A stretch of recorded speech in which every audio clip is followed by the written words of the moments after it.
ورحمة الله تعالى وبركاته. مرحبا بكم في قناة عالم مريم أمين. نتمنى هذا الفيديو يلقاكم في أتم الصحة والعافية.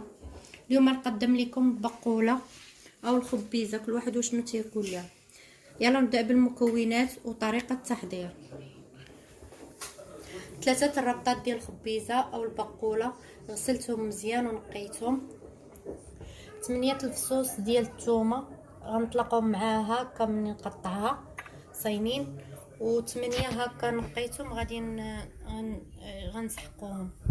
كاس ديال الزيت البلديه حامضه مصيره يكون بلديه، ربيطه ديال القزبر ومعدنوس، 2 فليفلات حارين، الزيتون بلدي هكا مقطعو محيده ليه العظم ديالو، الملحه حسب الذوق، معلقه ديال الابزار، معلقه صغيره ديال السودانيه، معلقه ديال الهريسه، وجوج معالق ديال مركز الطماطم او مطيشه الحك،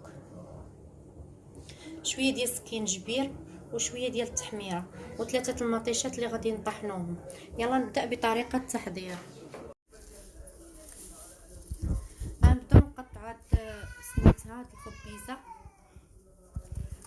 غنقطعوها هكا هي الاولى، وعاد باش نديروها في الهاشواغي باش كتسرع لينا التقطاع ديالها وتجي منيله مزيان مقطعه مزيان.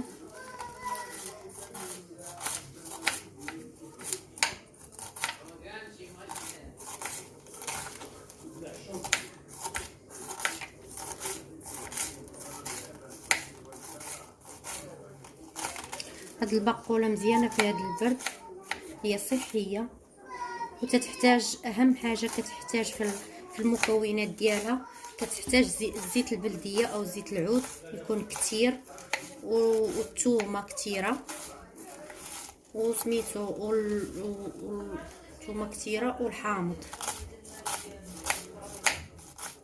كتجي لذيذه، كتجي شهوه منها، كتسمم المقبلات، كتقدميها مع اي وجبه بغيتي، ولا تقدري تاكليها هكا بوحدها.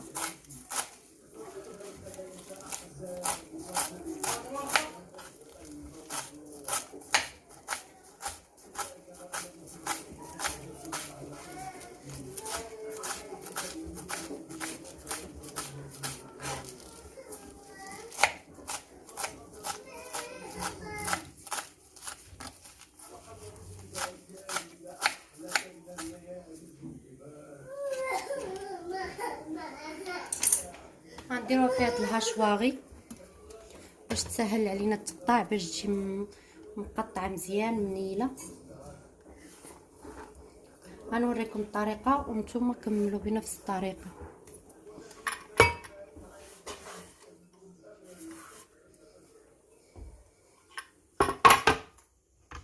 انا ما تنبخرهاش، تنسلقها باش كنحتفظ بالمكونات ديالها، حيت هذاك الا بخرتوها ولا سلقتوها وحيدتوا ليها الماء ما كتحتفظش بالمواد ديالها، كيمشي ليها الجهد ديالها. غنضيف شويه الماء ونطحنها.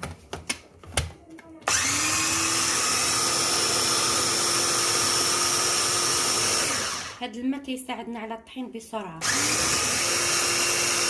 دابا ملي طحنتها مزيان غناخد طنجره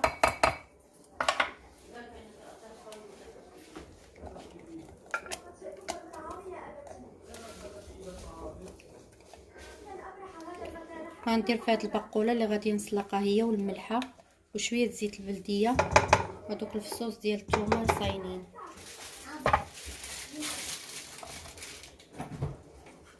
دابا غنكمل بنفس الطريقه حتى نكمل البقوله ديالي ونرجع معكم باش نوريكم شنو غندير فيها. ودابا انا طحنت البقوله او الخبيزه ديالي، طحنتها مزيان على هذا الشكل، هي مطحونه مزيان. دابا غنضيف ليها الماء اللي غيكفيها فاش طيب فيه وتنشف، الماء الكافي اللي غيطيبها لينا.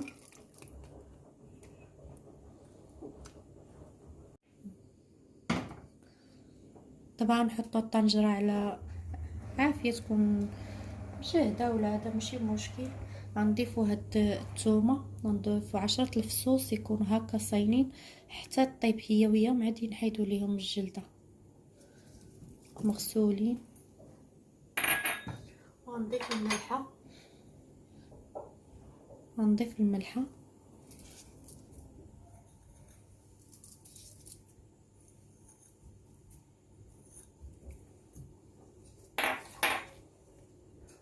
غنضيف نص كاس ديال الزيت. نص كاس ديال الزيت غيطيب معاها، وعاد نضيف نعمر هاد الكاس، نعمر هاد الكاس من طيب ليا سميتها، ونضيفو ليها من طيب ليا البقوله ديالي ونضيفو ليها. ودابا نخليها تسلق وطيب ليا مزيان عاد باش نضيف المكونات الباقيه.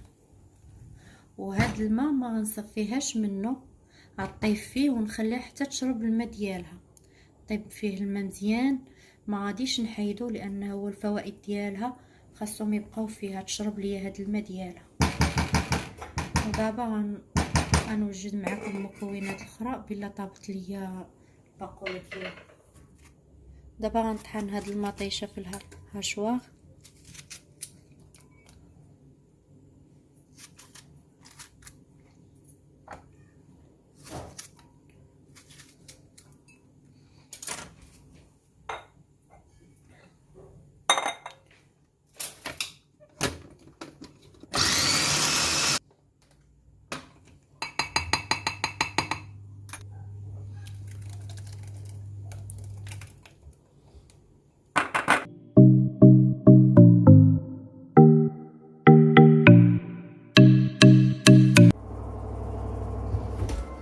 دابا ضفت الزيت لهاد الكاس، عمرته. غندير هاد الفصوص غادي نهرسهم.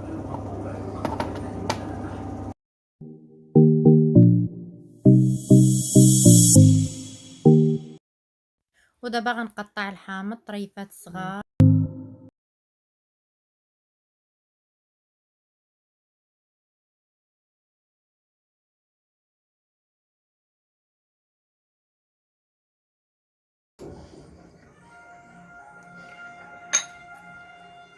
ودابا غنرجع لكم مني توجد ليا البقوله ديالي طيب، غنرجع باش نكمل معكم المكونات ديالها. ودابا هي البقوله ديالي شربات هذاك الماء كامل اللي درت ليها فاش طيب. ودابا غنعزل هاد الثومه هكا، نحيد ليها الجلده ديالها على هذا الشكل. غنديرها ليها كامله، غنحيد ليها جديده وغنعسها معاها.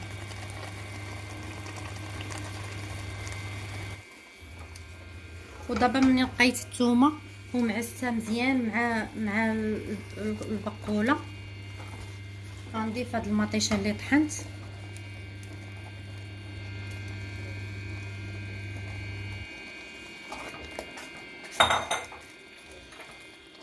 غنضيف هاد الحامض اللي قطعت، غنضيف هاد الثومه اللي هكا مهروسه، غنضيف 2 معالق ديال المطيشه ديال الحك، غنضيف هاد التحميره، معلقه ديال التحميره. واللي بغى يدير الكمون يديروا معلقه ديال السكينجبير، انا متوفرتش عليه هنايا ما درتوش. معلقه ديال الابزار وشويه ديال السودانيه، معلقه ديال الهريسه والقزبر والمعدنوس. بيضه تكون صغيره مقطعه،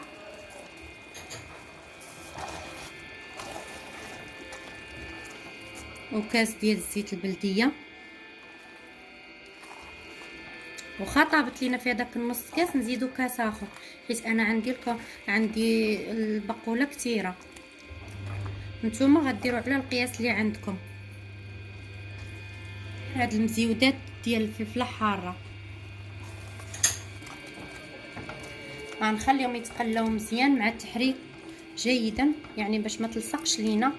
خاصنا كل مره نحركوها وندوقوا الملح واش نزيدو ولا نكتفيو بالقدر اللي درنا في المره الاولى. هي البقوله ديالي بطريقه مزيانه، ما تنحيدوش ليها الفوائد ديالها، ما تنصفيوهاش من هذاك الماء، كنخليوها حتى تشربو، كتجي لذيذه وبنينه، كتجي شهوه منها. دابا غتقلى ليا شويه وتدخل فيها العطريه ونضيفو الزيتون.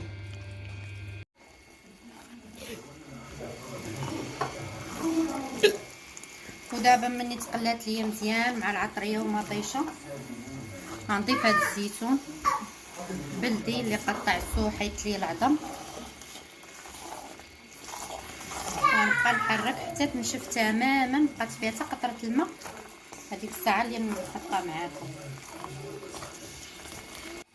هاي البقوله ديالي طابت مزيان ونشفات، ما بقات فيها حتى قطره الماء.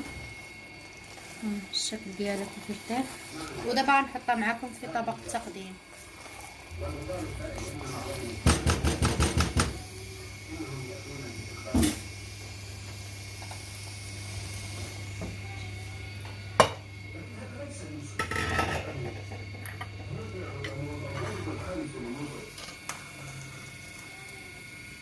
بسم الله.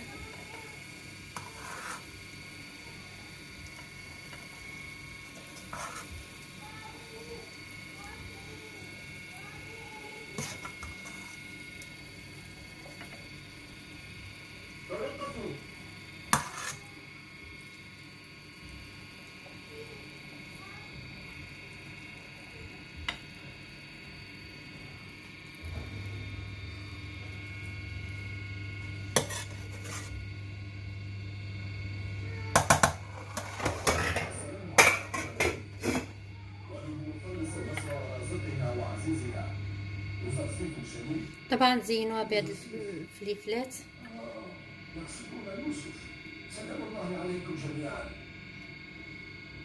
شويه ديال الحامض. عزيزي مصر والناس القادمون لاستقبالكم. نطلب من خبرة يعقوب نبي الله ان يقف على ها هو الشكل النهائي ديال البقوله ديالنا. كتجي لذيذه وبنينه وكتجي معلكه، كتجي في غايه الروعه، كتجي شهوه منها. نتمنى تنال الاعجاب ديالكم وتجربوها. وإلا عجبكم الفيديو ما تنساوش تشتركوا في القناه وتضغطوا على زر الاعجاب وتفعلوا الجرس باش يوصلكم كل ما هو جديد. وبسلام عليكم الى فيديو جديد ان شاء الله.